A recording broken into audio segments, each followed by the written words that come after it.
The 6-0 Double Black Diamond has been around more than a year now and has been my primary paddle for the majority of that time.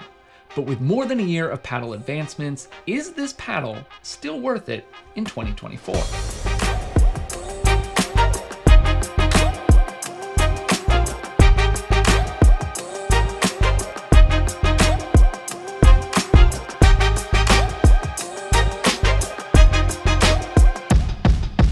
So this won't be a completely standard review, more of a 1 year later, where does it stand type of thing. And of course, I always want to get you guys a discount if I'm able to.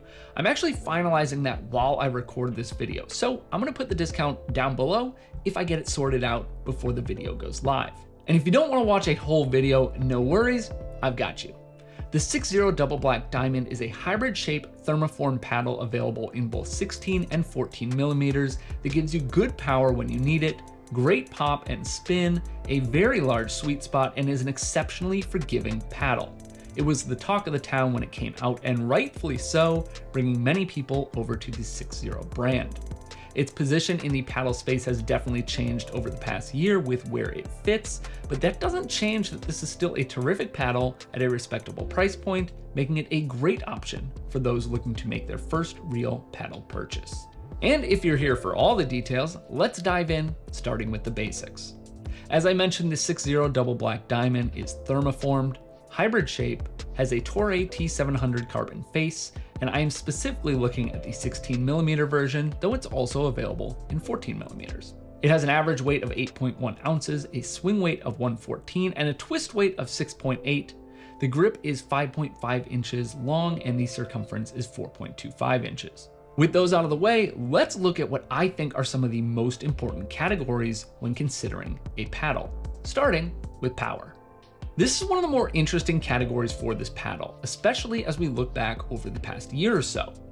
When this paddle launched, it was early on in the thermoform paddle scene and was definitely a jump in power compared to many available paddles at the time.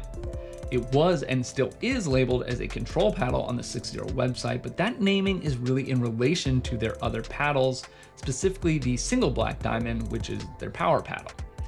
Despite the name though, this was very much considered a powerful paddle, or at very least, an all-court paddle that leaned pretty heavily towards power. Over the past year though, the market has really changed, and in turn, so has the Double Black Diamond's place in the paddle space. With the introduction of the Gearbox Power Pro, the Yola Gen 3, now the Mod TA15, and more, a new level of power exists, and that has really settled the Double Black Diamond more into that all-court paddle area. But don't be fooled, this thing still packs a punch. I made a point to do all of my tests with a well-used Double Black Diamond, and I was seeing an average serve speed of 49.9 miles per hour with a high serve of 56 miles per hour.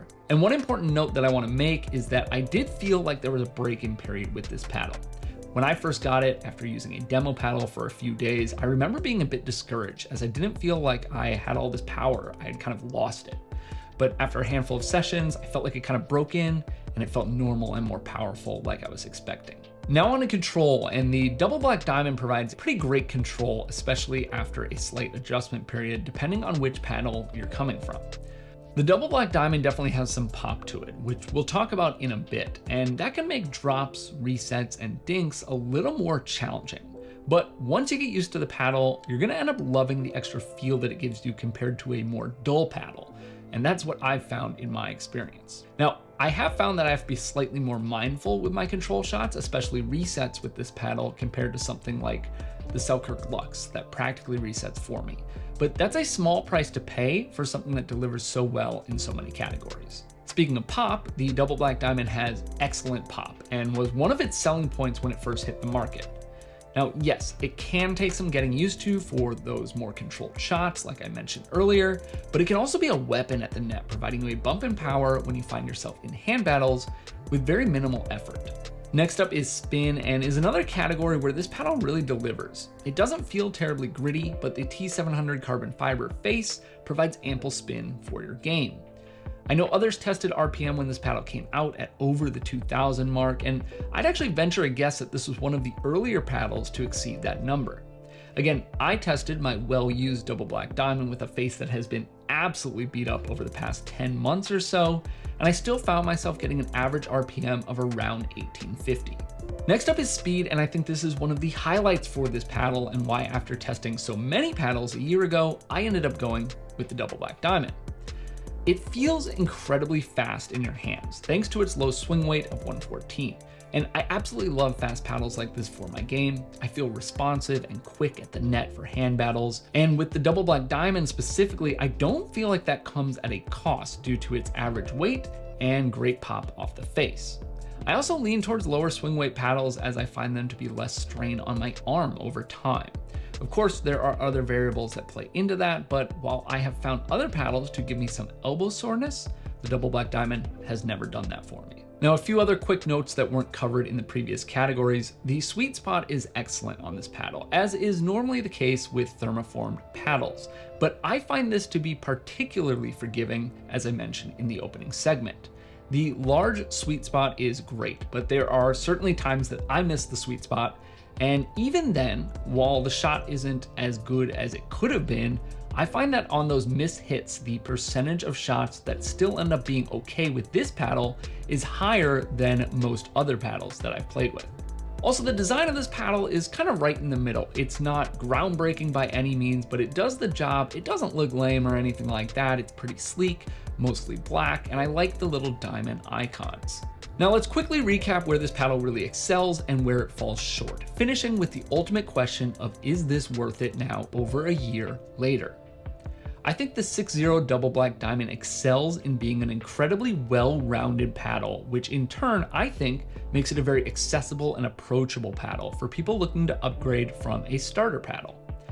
More specifically though, I think this paddle really shines in its speed and forgiveness, which made it a great paddle for me, especially as I was learning and getting better. The only place where I feel this paddle falls short, and this is a really small one, is in the handle material. I love the feel, the shape, and the size of the handle until I start to get sweaty. And then I've found the handle on this paddle to be slightly more slippery than other paddles that I've used. Again, it's a small complaint that is very fixable with an overgrip, but it's worth noting, especially if you're playing outdoors in hot and humid weather. So with all that, where does this paddle stand a whole year and some change later, and is it still worth it? I think overwhelmingly yes, as it's still an excellent paddle. In fact, as I was writing out this script, I got an email that they were making the elongated version, which really just goes to show between that and the infinity versions that it's a great base for a paddle that they've continued to build off of as the year has gone on. There are, of course, many more options on the market now, and in fact, there are many more options specifically from 6.0, all of which offer slight variations and differences when compared to each other. While it has moved from something closer to a power paddle at the time of release more to an all-court paddle now, that doesn't change how well-rounded and forgiving this paddle is. Not only that, but in talking about the life of my specific paddle nearly a year later, it's taken a beating and been my primary paddle for most games that I've played, and it has held up very well with only subtle changes over time.